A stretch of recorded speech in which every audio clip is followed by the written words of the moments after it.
Imagínense la escena, por favor. Yo, Mateo Cruz, el panadero de Barrio La Palma, con las manos metidas hasta los codos en masa de manteca, enfrascado en mi rutina de siempre. Eran las 3:30 de la mañana. Afuera, la calle estaba oscura y dormida, pero dentro del buen horno, el calor era una bendición, y el aroma a pan dulce recién horneado era mi música. Mi vida, señores, era simple. Era humilde, sí, pero honesta. Yo sabía que mi lugar en el mundo era detrás de ese mostrador de madera vieja, vendiendo mis conchas y mis bolillos. Nunca tuve grandes ambiciones. Solo quería que el pan saliera perfecto y que mis clientes se fueran contentos. Eso era todo lo que yo conocía. Y entonces, un martes que empezó como cualquier otro, todo se hizo pedazos. No con un terremoto ni con un incendio. Se hizo pedazos con un golpe suave en la puerta. Justo cuando yo estaba sacando la charola de las orejas de hojaldre, la campanita sonó, y yo pensé que era don Ricardo, el vigilante nocturno, que siempre pasaba por su café y su pan antes de terminar el turno. Pero no era don Ricardo, entró un hombre. Y cuando digo un hombre, me refiero a una figura que estaba completamente fuera de lugar en mi panadería, vestido de traje oscuro, impecable, con zapatos que brillaban tanto que podían iluminar la calle. Parecía salido de una revista, o de una película de esas de gente importante. Me miró por encima del hombro, como si estuviera oliendo la levadura y no le gustara. ¿Usted es Mateo Cruz?, preguntó, con una voz que era demasiado formal para el ambiente. Yo, limpiándome la harina de las manos en el delantal, le dije, el mismo, para servirle. ¿Qué se le ofrece? ¿Quiere probar las medialunas? Hoy me quedaron de ensueño. El hombre no sonrió. Se acercó al mostrador, sacó una tarjeta de presentación que parecía hecha de oro molido y la deslizó hacia mí. Licenciado Ernesto Vargas, Asesoría Legal y Patrimonio. Vengo de parte de la firma Moncada, dijo, y la firmeza de su voz me hizo sentir que debía enderezarme, aunque yo solo fuera un panadero. Mire, licenciado, le contesté, un poco incómodo. Yo no tengo problemas legales. Mi único patrimonio es esta amasadora y el horno, y la receta secreta de la masa madre. Claro, el licenciado Vargas suspiró, un gesto de impaciencia que no me gustó nada. Señor Cruz, le aseguro que esto es serio. ¿Usted conoció a un señor llamado Leopoldo Moncada? Leopoldo Moncada Anel. Nombre no me decía absolutamente nada. Pude haberlo visto una vez en el mercado, o quizás era el nombre del papá de algún cliente viejo. Pero no, señor. Lo siento o nunca. El licenciado Vargas se puso la mano en la barbilla, me estudió de arriba a abajo y soltó la bomba. El señor Leopoldo Moncada era su tío abuelo, por parte de su abuela materna. Falleció hace 2 semanas, sin dejar descendencia directa. Se realizó una búsqueda exhaustiva de parientes vivos, y la única línea viable es la suya. Yo me reía en una risa floja, nerviosa, que sonó ridícula en el silencio de la panadería. ¡Qué barbaridad, licenciado! ¿Y qué? ¿Me dejó un par de cuadros viejos o un reloj de bolsillo? Dígale que gracias, pero yo estoy bien con mi vida. El hombre, el licenciado Vargas, no se inmutó. Me miró fijo, con esos ojos fríos de gente que maneja mucho dinero, y dijo la cifra. Y cuando la dijo, sentí que el piso se movía. El señor Moncada le ha dejado en herencia, libre de impuestos y deudas, la totalidad de su fortuna personal. La transferencia inicial de activos líquidos asciende a $50 millones. $50 millones. $50 millones. Miren, amigos, no sé si alguna vez han escuchado una cifra así. No en la televisión, sino dirigida a ustedes, a su cara, en medio de la harina y el azúcar. Yo pensé que me estaba volviendo loco. El calor del horno me había afectado la cabeza. Era una broma, tenía que serlo. Yo no tengo un tío que se llame Leopoldo, balbucié, sintiendo que la sangre se me iba a los pies. Lo tiene. Señor Cruz, no, mejor dicho, lo tenía. Y ese hombre era uno de los empresarios más poderosos y reservados de Centroamérica. Su negocio principal era la exportación y el desarrollo de infraestructura en la región. Leopoldo Moncada, un hombre que movía hilos que yo ni siquiera sabía que existían, y yo era su único heredero. El licenciado Vargas sacó una carpeta gruesa, color azul marino, de Summa Latin. Necesitamos que venga conmigo ahora mismo. Hay que iniciar el proceso de verificación y la toma de posesión de activos. Su vida acaba de cambiar. Mateo me llamó Mateo por primera vez y no sonó a cercanía, sonó a orden. Yo miré alrededor de mi panadería, el horno, la mesa de trabajo, el olor a masa fermentada. Mi vida era como podía irme, pero tengo que abrir a mis clientes. Sus clientes pueden esperar. Señor Cruz, no, mejor dicho, pueden buscar otro panadero. Usted ya no pertenece a este mundo. Esa frase me dolió, aunque entendía lo que quería decir. Dejé el delantal tirado sobre la mesa. Agarré mi billetera, que tenía apenas unos billetes arrugados, y seguí al hombre de traje. Afuera, nos esperaba un carro negro, largo, con vidrios polarizados. Cuando me subí, sentí que era la primera vez que me sentaba en algo que no olía a pan, olía a cuero fino y a perfume caro. Mientras nos alejábamos de La Palma, vi las luces de mi panadería achicarse. Mis vecinos, doña Elena y don Ricardo, ya estaban en la puerta, mirando con la boca abierta. Me estaban viendo irme, y yo ni siquiera sabía dónde iba. El licenciado Vargas no habló mucho durante el trayecto, solo me dio instrucciones precisas y frías. Confidencialidad absoluta. Mateo, su tío, era un hombre que valoraba la discreción por encima de todo. Nadie debe saber de dónde viene esta fortuna, al menos por ahora. Hay muchos intereses, muchos socios que estarán observando. ¿Observando qué?, pregunté, sintiendo un nudo en el estómago. Observando al nuevo dueño. Llegamos a un edificio de cristal y acero en el centro de la ciudad, de esos que te hacen sentir pequeño. Subimos a un piso tan alto que podías ver toda la ciudad como un mapa. La oficina del abogado era inmensa, con muebles de caoba y una vista que valía más que toda mi panadería. Ahí, en esa oficina, me pasé la mañana firmando documentos y escuchando cifras. El licenciado Vargas me explicó que la herencia era compleja. No eran solo $50 millones en efectivo, eran propiedades, acciones en empresas de construcción, minería y transporte marítimo. Era un imperio. Mientras él hablaba de portafolios de inversión y fideicomisos, yo solo podía pensar en la harina que me había quedado pegada en las uñas. Aquí tiene, dijo el abogado, deslizándome una tarjeta de plástico negro, una tarjeta bancaria. Esto es para sus gastos inmediatos. Hay un límite diario muy generoso. Miré la tarjeta.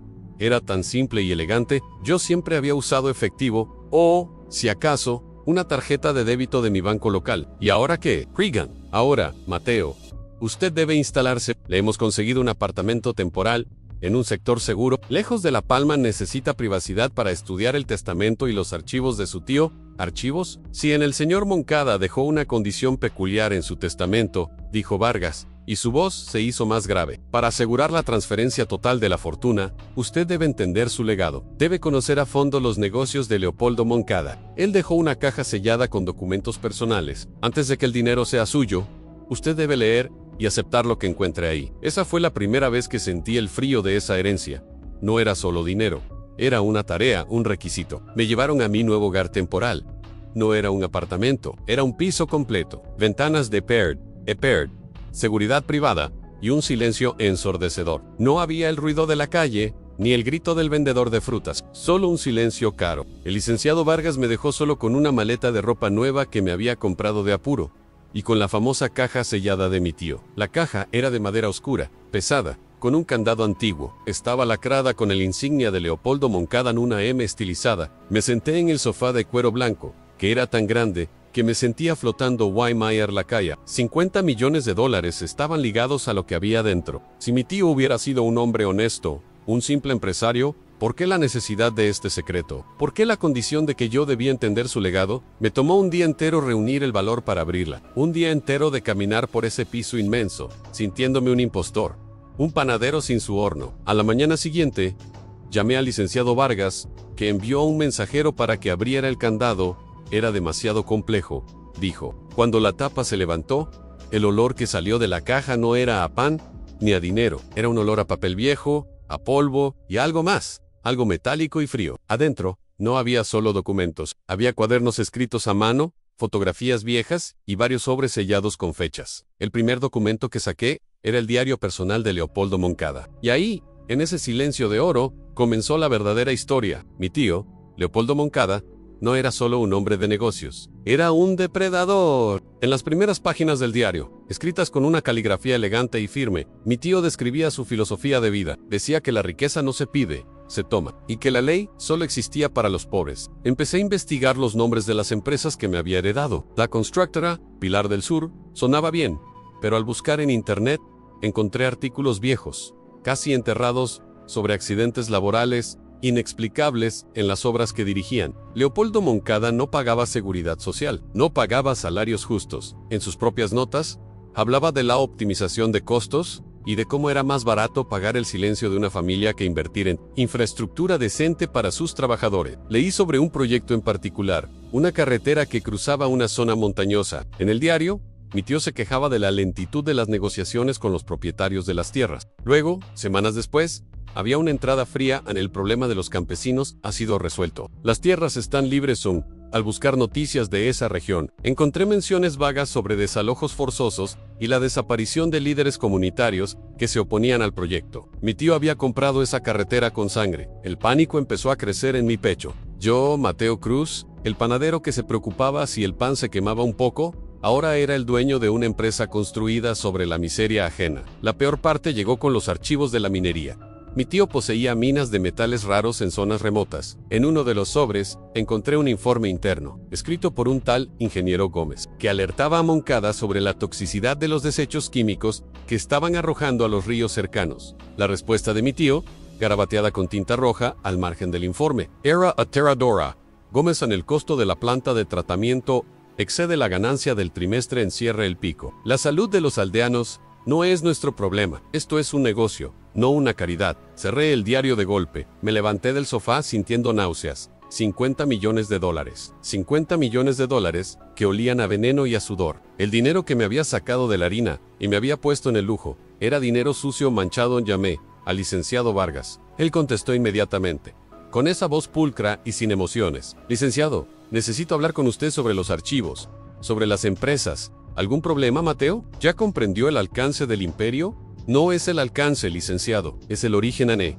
Cosas aquí en cosas graves. Explotación, contaminación. Hubo un silencio largo al otro lado de la línea. Un silencio que me pareció una advertencia. Mateo, dijo Vargas, con un tono que me hizo sentar de nuevo. Su tío era un hombre de negocios.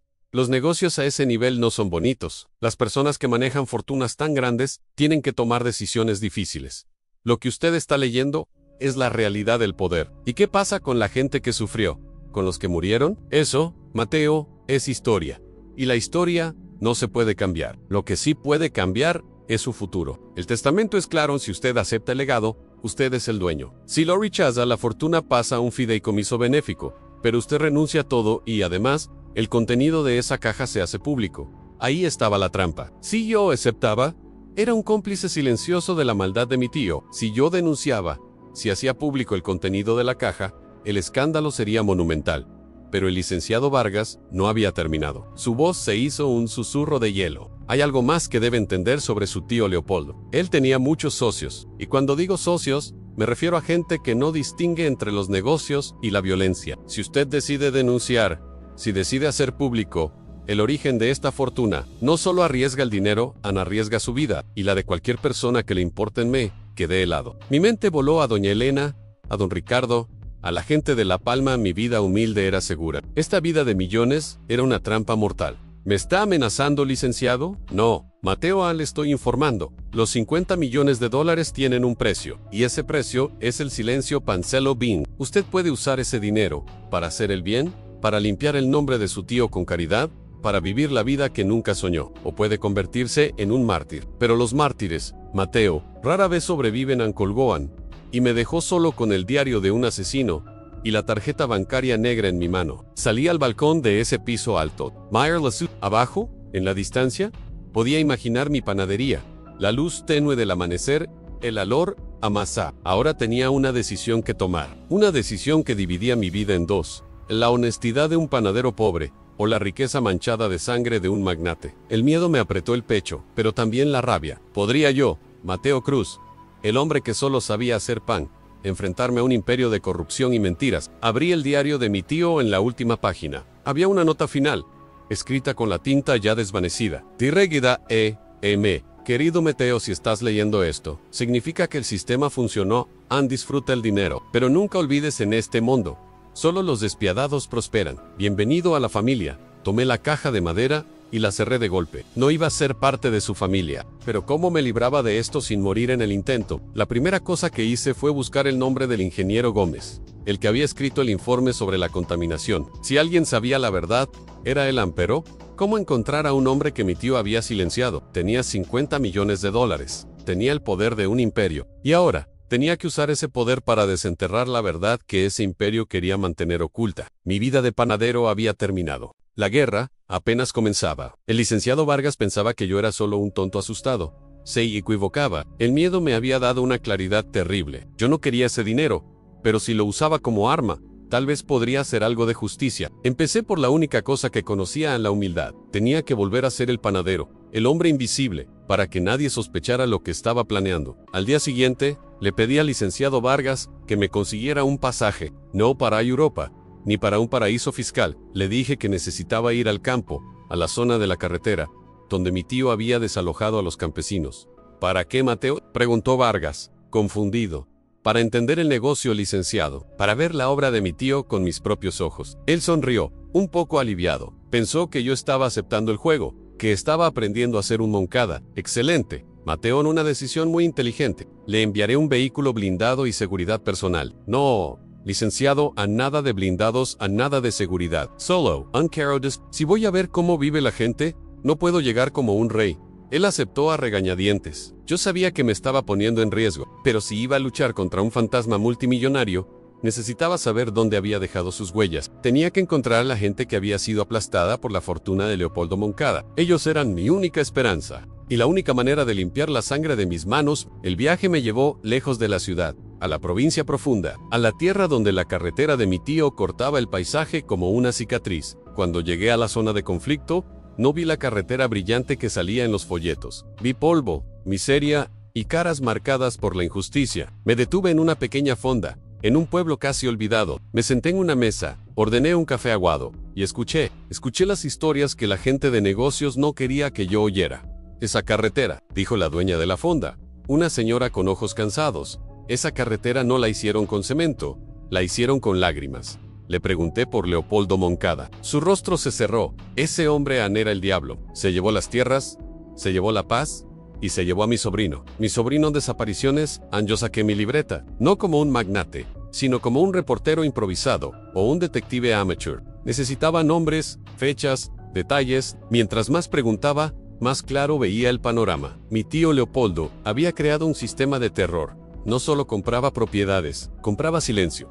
Y si el silencio fallaba, compraba la vida. Lo que yo había heredado no era una fortuna, era una deuda moral gigantesca. Necesitaba encontrar a alguien que hubiera trabajado directamente para él y que se hubiera arrepentido. Necesitaba al ingeniero Gómez. Envolví al apartamento de lujo esa noche, exhausto. La diferencia entre ese lujo y la miseria que había visto me quemaba por dentro. Abrí la caja de nuevo. Busqué el informe del ingeniero Gómez en el pie de página. Había una dirección antigua.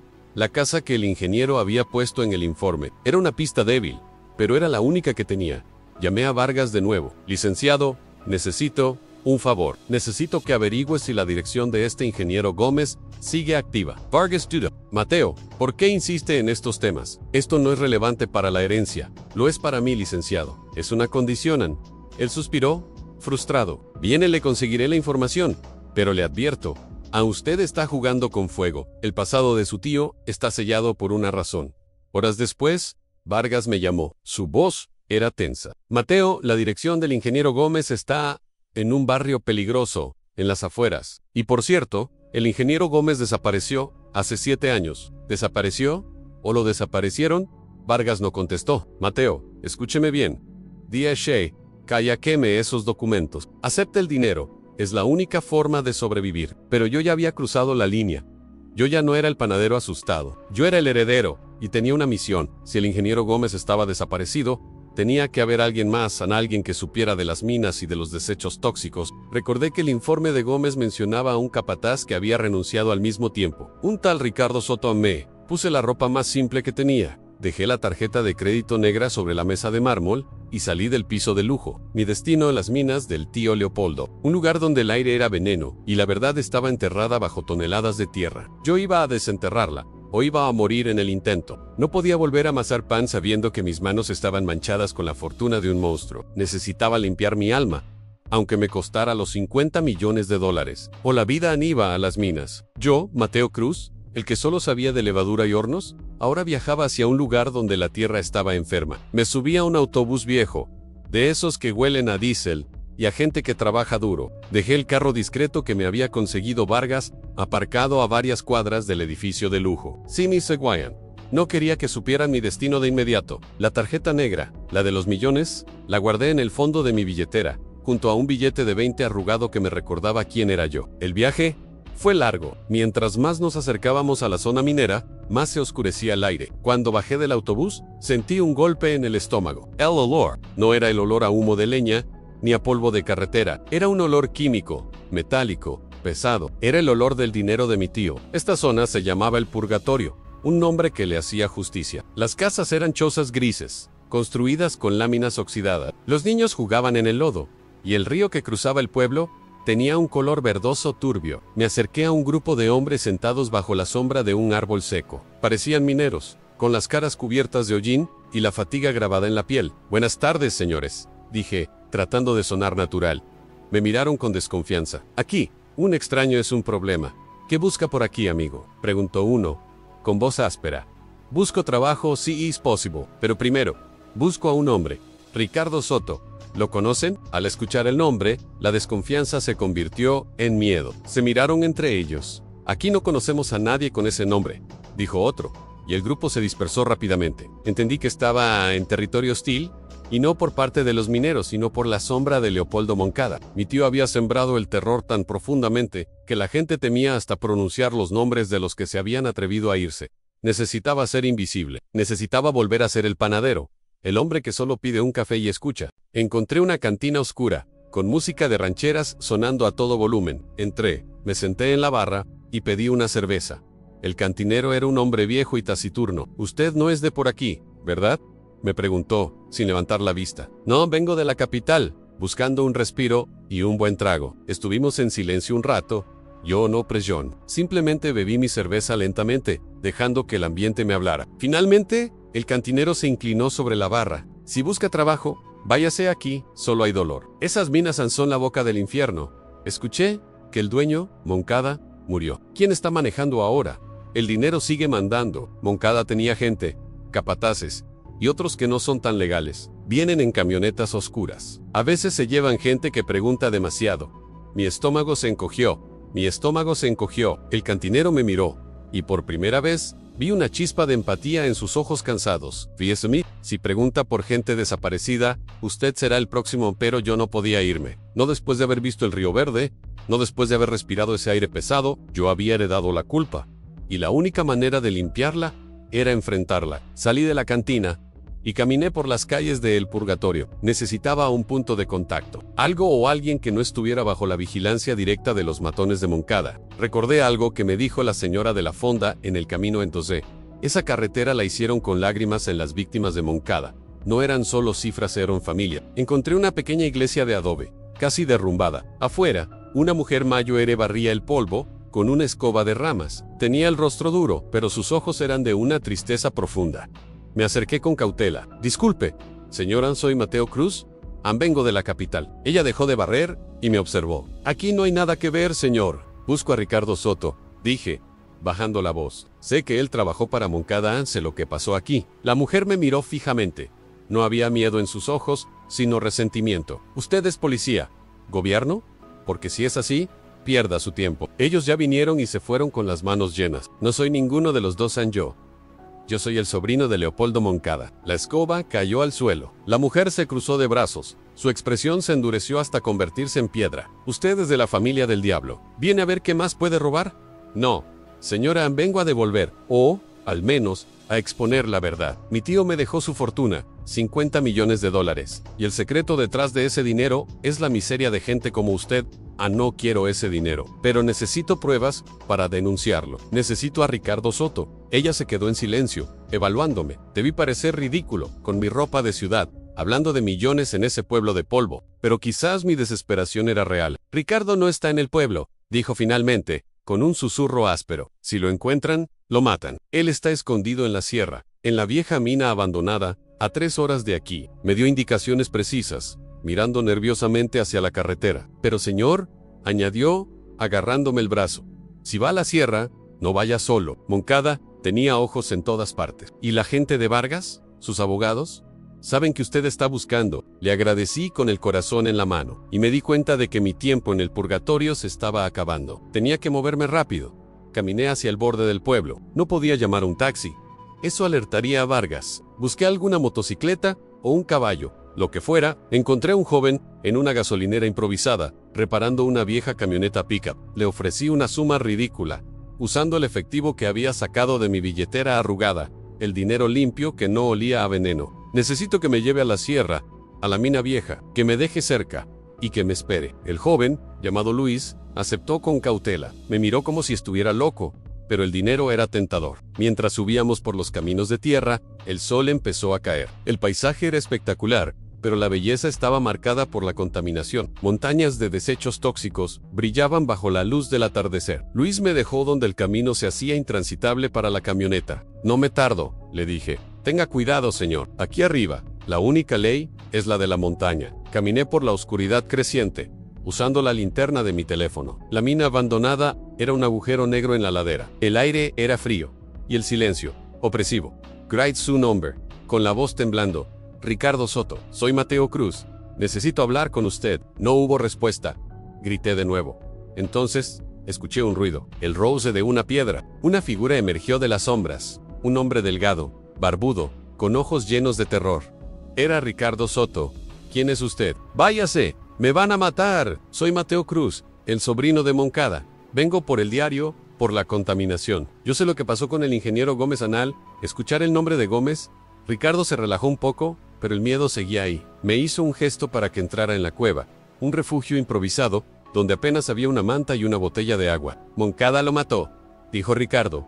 Su voz era un susurro ronco. Gómez tenía el informe, y Moncada lo mandó a desaparecer. Yo lo vi en Remías, yo vi las camionetas en Por eso me fui. Ricardo me contó la verdad completa sobre las minas. Moncada no solo vertía desechos, enterraba a los que protestaban cerca de la zona de dumping, para que sus cuerpos nunca fueran encontrados. El ingeniero Gómez había intentado llevar el informe a las autoridades, pero Moncada tenía comprados a todos, desde el alcalde hasta los funcionarios de salud.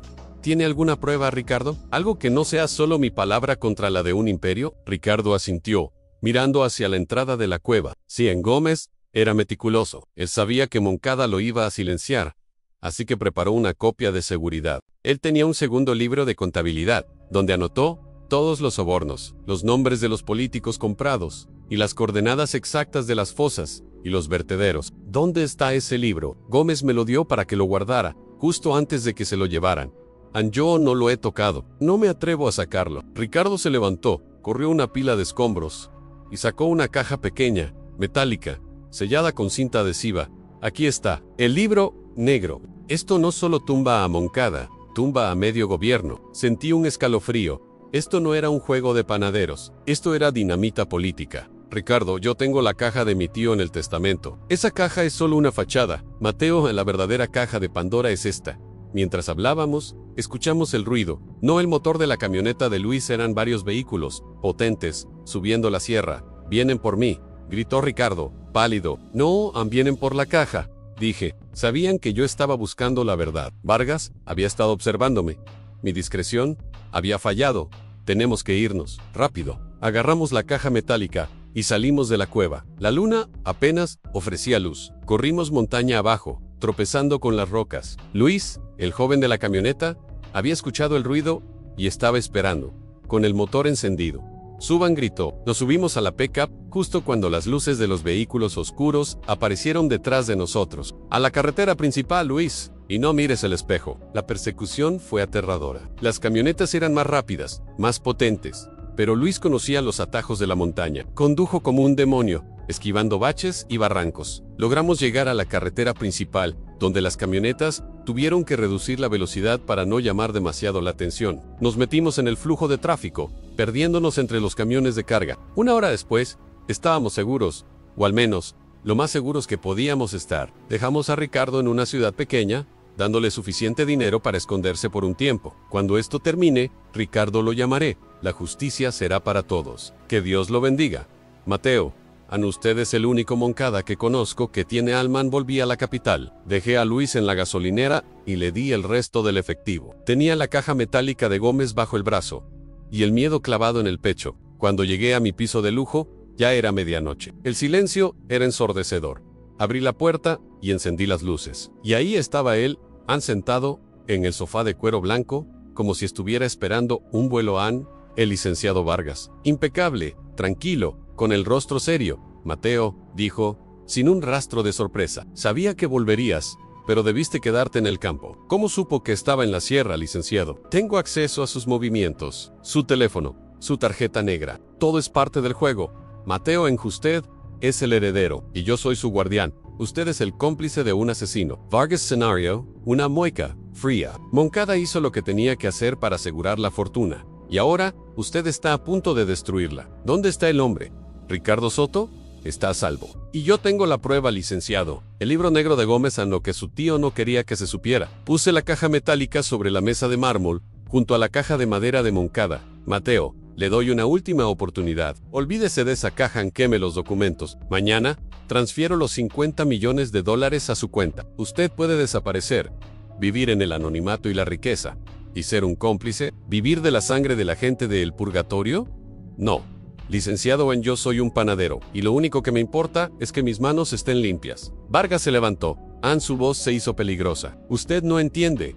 Mateo, si esa información sale, no solo cae la fortuna, caen personas muy poderosas. Y esas personas no permitirán que un panadero arruine sus vidas.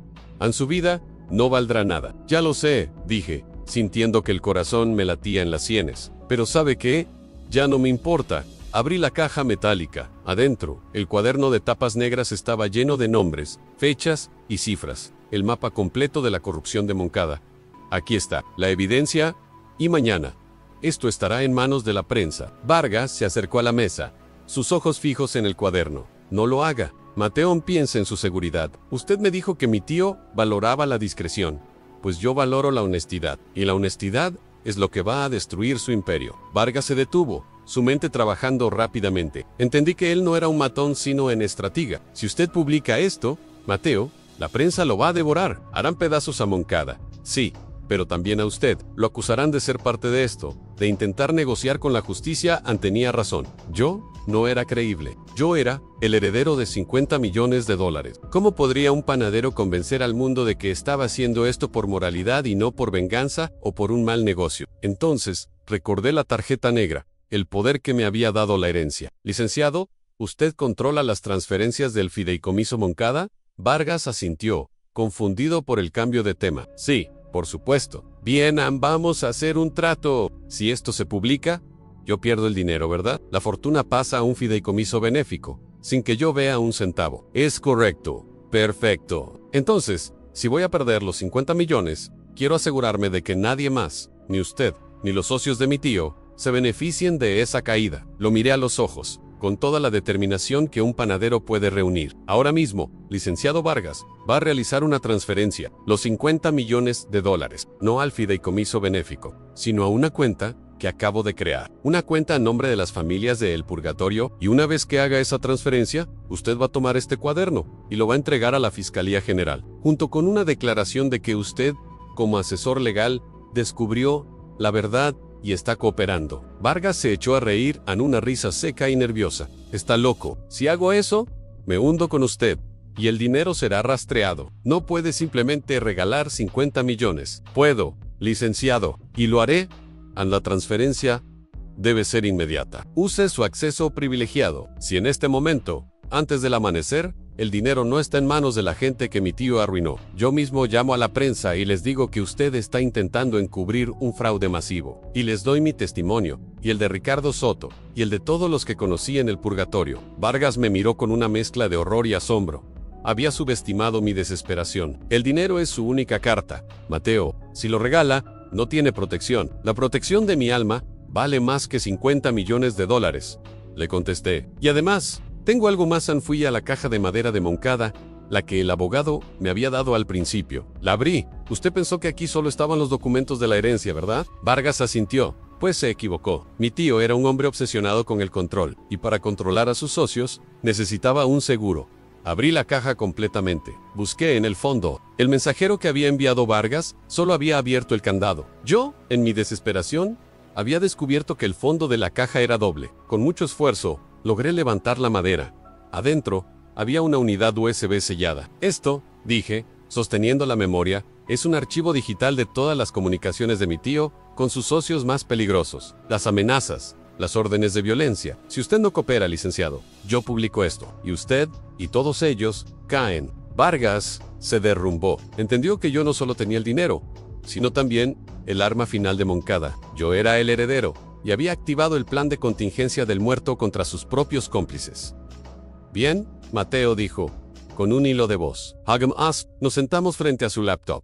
que había traído en su maletín. En las siguientes 2 horas, Vargas, bajo mi supervisión, transfirió la mayor parte de la fortuna a un fideicomiso de emergencia para la reparación ambiental y la ayuda a las víctimas en el purgatorio. Usamos nombres de fundaciones fachada, asegurando que el dinero fuera imposible de recuperar por los socios de Moncada. Cuando la transferencia masiva fue confirmada, sentí un peso menos en el alma.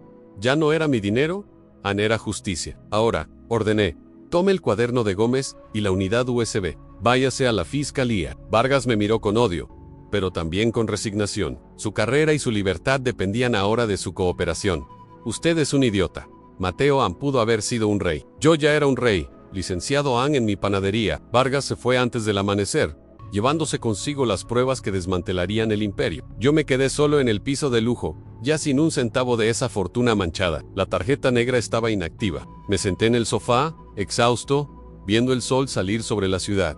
El escándalo, como era de esperarse, fue monumental. A las pocas horas, las noticias se explotaron. Leopoldo Moncada, el magnate, desenmascarado como un criminal ambientalista y un explotador. La fiscalía abrió investigaciones masivas. El licenciado Vargas, para salvar su propia piel, entregó todos los nombres y documentos y hubo arrestos. Los socios de Moncada, los que no lograron escapar, fueron detenidos. El dinero, el que yo había transferido, comenzó a ser usado inmediatamente en el purgatorio, para limpiar el río y ayudar a las familias. Mi nombre apareció en todos los periódicos de Mateo Cruz, el panadero que heredó y donó $50 millones. Me llamaron héroe, santo, loco, pero yo ya estaba lejos del ruido.